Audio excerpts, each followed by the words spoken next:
परभणी जिल्ह्यातील पूर्णा तालुक्यामध्ये पुन्हा एकदा विकास कामाच्या नावाखाली हलगर्जीपणाचा प्रश्न ऐरणीवर आला आहे। प्रधानमंत्री ग्राम सडक योजना अंतर्गत पांगरा ढोणे येथील रस्त्याचे काम गेल्या 2 वर्षापासून सुरू असतानाही अद्याप पूर्णत्वास गेलेले नाही। या रखडलेल्या कामामुळे संतप्त झालेल्या गावकऱ्यांनी आता थेट आंदोलनाचा मार्ग स्वीकारला आहे। पांगरा ढोणे येथील बाबाराव ढोणे पाटील यांच्या नेतृत्वाखाली ग्रामस्थांनी पूर्णा तहसील कार्यालयासमोर आमरण उपोषण सुरू केले आहे। गावकऱ्यांचा आरोप आहे की रस्त्याचे काम अत्यंत निकृष्ट दर्जाचे झाले असून अनेक ठिकाणी खड्डे, उखडलेला रस्ता आणि अर्धवट बांधकामामुळे नागरिकांना जीव मुठीत धरून प्रवास करावा लागत आहे।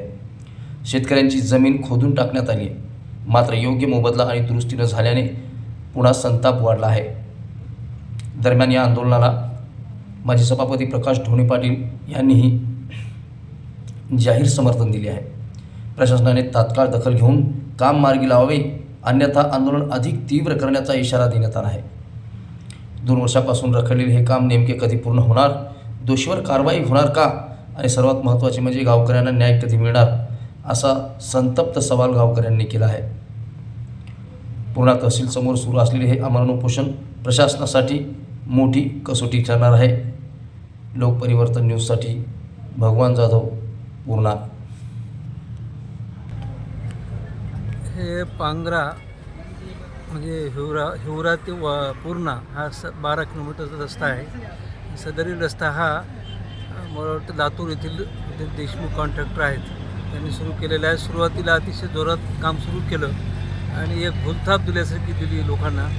अक्षरशः आता रोडला खड्डे एवढे पडले की मोटरसायकल जाता येत नाही, मोठी गिट्टी झाली रस्त्यावर, गिट्टीवरून लोक जखमी व्हायले आणि आजूबाजूच्या शेतकऱ्याला जाणं येणं करणारा एवढा रस्ता खराब झाला। पण तो कॉन्ट्रॅक्टर इकडे येतही नाही आणि बघतही नाही, फोन लागत नाही। संबंधित यंत्रणेला विचारलं तर ते सांगतात की आज होणार आहे, त्याच्यावर दंड लावलेला आहे वगैरे वगैरे। परंतु या या या पिरियडमध्ये यावेळेस इतका अतिशय घाण रस्ता आणि रोजची रहदारी एवढी आहे रस्त्यानं, ह्या ताबडतोब दुरुस्त करण्यात यावा म्हणून आमचे जे बाबारावजी ढोणे मंगेश साबळे युवा मंचचे कार्यकर्ते आहेत ते सातत्यानं त्याच्या मागं पाठपुरावा करायले। ते आमचेच आहेत, आमच्या पैकीच प्रतीक म्हणून ते इथं बसलेले उपोषणला, शेवटचा पर्याय म्हणून ते उपोषणला बसले आणि म्हणून त्यांना एक संपूर्ण आमच्या गावाचाच नाही तर सगळ्या 6 गावचा संपूर्ण पाठिंबा आहे, 5-7 गावचा सगळ्या पूर्ण पाठिंबा आहे।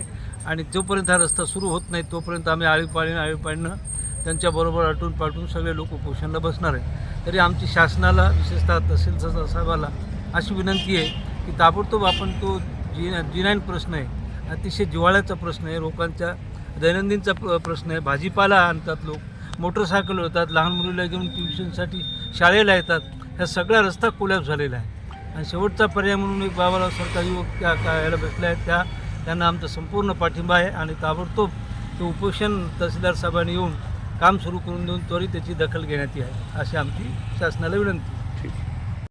कसं आहे की कुठलंही म्हणजे तो एवढा लबाड गुत्तेदार आहे, शेतकऱ्यांना काही माहीत नसते याच्यातलं। काम चालू व्हायला की त्यांना काय म्हणते की म्हणजे राष्ट्रीय महामार्गाचं काम आहे, पंतप्रधान ग्राम सडक योजनेचं, याच्यामध्ये आपण काय करू की तुमचं आम्ही सगळं व्यवस्थित ॲग्रीमेंटेड करू, काम चालू होऊ द्या। चालू झाल्याच्या नंतर मग ते काय करते की निघून जाते त्या मुनिमाला सांगून आणि तिथं खोदकाम चालूच राहते, त्याचे फोनं लागत नाहीत आणि त्याच्यानंतर लक्षात येते की ते तहसीलदारांनी त्या गोष्टीकडे पूर्ण दुर्लक्ष केलेलं आहे।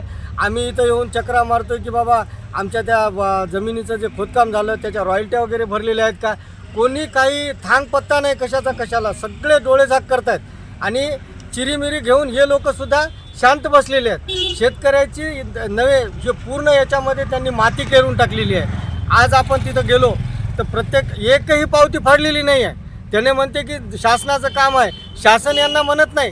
अहो एक तहसीलदार आहे इथला, तहसीलदाराला एवढं माहीत होतं की एखाद्याच्या जर घरात भर टाकायची, एक ट्रॅक्टर जर उपसायचं म्हणलं तर याला 2 मिनिटात माहीत होतं। याचे कर्मचारी तिथं येतात आणि विचारतात की तुम्ही खोदकाम कसं काय करायला, मग एवढ्याला जमिनी खोदून एवढ्याला खोदकाम होतं तिथं, तर हे त्यावेळेस का लक्ष देत नाहीत?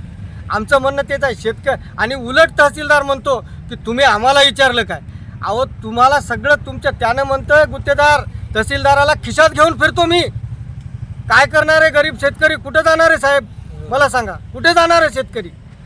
म्हणून म्हणतो आता हे आमच्या डोक्यावरून पाणी गेलेलं आहे, त्यागलेले आहोत, मरण आले तरी चालेल, पण ह्या लोकांना 6 गावच्या लोकांना न्याय दिल्याशिवाय मी उठणार नाही एवढी शासनाला विनंती करतो.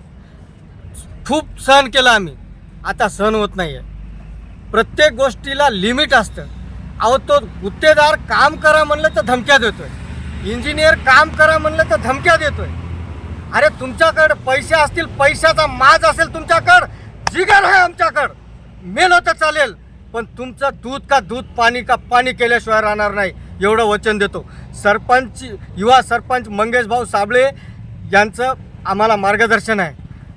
अन्यायासोबत कसं लढायचं, अन्यायाला वाचा कशी फोडायची हे आम्ही त्यांच्याकडून शिकलेले आहे. आत्तापर्यंत कोणी 1 रुपयाचा भ्रष्टाचार केला म्हणून त्या माणसाकडे बोट दाखवत नाही. त्या माणसाचे आम्ही चेले आहोत. म्हणून विनंती करतो, जागं व्हा, न्याय द्या आमच्या लोकांना, नाही तर याचे परिणाम गंभीर भोगावे लावतील एवढंच सांगतो आणि थांबतो. लोकपरिवर्तन न्यूज लाईव्ह, लोकशाहीचा बुलंद आवाज.